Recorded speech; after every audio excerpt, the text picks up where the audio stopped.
ہارون صاحب سر ذرا فرمائیے گا کہ اس بجٹ میں اگر ہم دیکھیں تو یہ جو مینوفیکچرنگ سیکٹر ہے اس کے لیے کیا کچھ ریلیف رکھا گیا ہے, کیا سوچا گیا ہے, اور اگر ایسا ہے تو پھر اس کا فائدہ درمیانے اور چھوٹے درجے کے جو کاروبار ہیں ان تک کیسے پہنچے گا, کیا اس کے لیے سوچ ہے اس وقت؟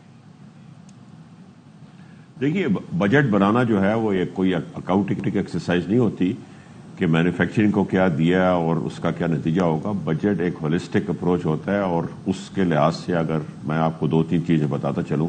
پرائم منسٹر شہباز شریف نے جب اس گورنمنٹ کو سنبھالا تو آپ کے جو ریزروز تھے وہ بالکل ایک الارمنگ سچویشن پہ پہنچ چکے تھے. جی اور جو بار بار کہا جاتا ہے کہ دیوالیہ ہونے لگا تھا, وہ ملک کا دیوالیہ نہیں ہوتا, وہ کرنٹ اکاؤنٹ کا دیوالیہ ہو جاتا ہے, جس کا مطلب ہے کہ آپ LC لیٹر آف کریڈٹ نہیں کھول سکتے. بہرحال انہوں نے یہ ریئلائز کیا کہ پاکستان کے پاس سوائے IMF کے پاس جانے کی اور کوئی آپشن نہیں ہے, اور وہ IMF کے پاس گئے. وہ بڑا ایک کروشل ڈیسیجن تھا, اور کیونکہ اس سے چند سال پہلے IMF کا پروگرام ڈیریل ہو گیا تھا, لہذا IMF کی کنڈیشنز بڑی اسٹرینجنٹ آئی. But prime minister Shehbaz Sharif نے بڑی اسٹیٹ فاسٹنس دکھائی اور اس پروگرام کا حصہ بن گئے. اب فاسٹ فارورڈ کر لیں, 1 سال ہو گیا, اسٹیبلائزیشن آ گئی ہے. آپ کی انفلیشن پیک آؤٹ کی تھی 38% پہ, یہ 1% سے کم گئی ہے, اور آپ کا جو اس وقت اکنامک سروے میں ایوریج انفلیشن آئی ہے, آپ نے دیکھ لیا پچھلے سال 24% کے قریب تھی, اس سال ٹارگٹ 12% تھا, اور ہماری انفلیشن ایوریج آ رہی ہے 4.70%. یہ سب سے بڑا تحفہ اس گورنمنٹ کا غریب آدمی کے لیے ہے. دوسرا, انٹرسٹ ریٹس آپ کے 22% پالیسی ریٹ تھا, 11 پہ آ گئے ہیں, اور آپ کی بجلی کی قیمتیں کم آ گئی ہیں. اب آ جائیں مینوفیکچرنگ کے اوپر.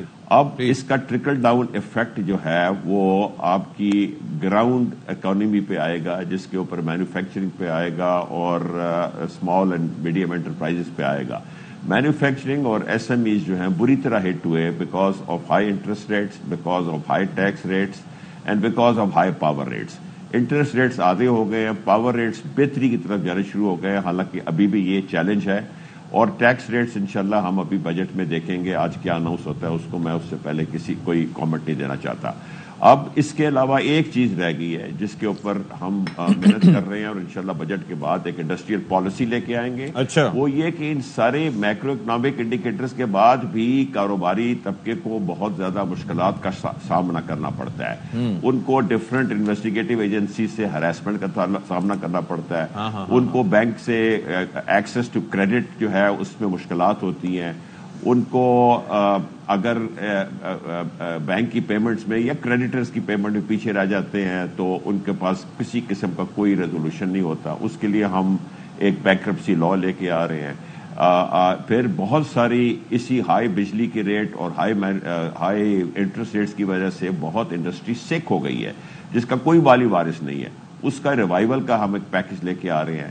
اور لاسٹ چیز جو آپ کے سوال کا جواب ہے وہ یہ ہے کہ لوگوں کا جو کانفیڈنس ہے ایک کارخانے میں انویسٹ کرنے کا وہ کم ہو گیا ہے, بہت زیادہ کم ہو گیا ہے, کیونکہ جو بھی پیسہ وہ کما رہے ہیں یا وہ ریئل اسٹیٹ میں ڈالتے ہیں, اور وہ بھی کیونکہ ڈاؤن ہے تو وہ باہر جا رہا ہے. اس کو ہم نے اب روکنا ہے باہر جانے سے. ان کو ایسا انسینٹیو دینا ہے کہ وہ نہ صرف پیسے کو پاکستان میں رکھیں بلکہ ان کو پروڈکٹیو مینوفیکچرنگ یونٹس میں لگائیں. پلس لاسٹ پوائنٹ میرا کہ جو باہر لوگوں کا پیسہ ہے, جو بلکہ 2 ہم نے ایمنسٹیز اناؤنس کی تھی 2 حکومتوں نے 2018 میں 2019 کے, پیسہ ڈکلیئرڈ ہے, پاکستان میں ڈرتے وہ لوگ نہیں لاتے. مطلب ادارے پیچھے پڑ جاتے ہیں, سیکیورٹی نہیں ہے, FIA, NAB, اس سب کے ہراسمنٹ کو بچانے کے لیے, روکنے کے لیے ہم ایک قانون میں کچھ تبدیلیاں کر رہے ہیں. اور یہ کلیئر کر دیں کہ ہم فراڈسٹرز کو بچانے کی کوشش نہیں کر رہے ہیں, بٹ 90% کاروباری 95% فراڈسٹرز نہیں ہوتے, جینوئن بزنس مین ہوتے ہیں, اور وہ اپنی غلطی کی وجہ سے نہیں بلکہ میکرو اکنامک انڈیکیٹرز کی وجہ سے اس دیوالیے کے نوبت پہ پہنچتے ہیں. This is going to be very tricky. اب یہ ہمارا نیکسٹ فیز ہے. یہ اچھا ہوگا, لیکن it's going to be very tricky کہ کون ٹھیک ہے اور کون فراڈسٹر ہے.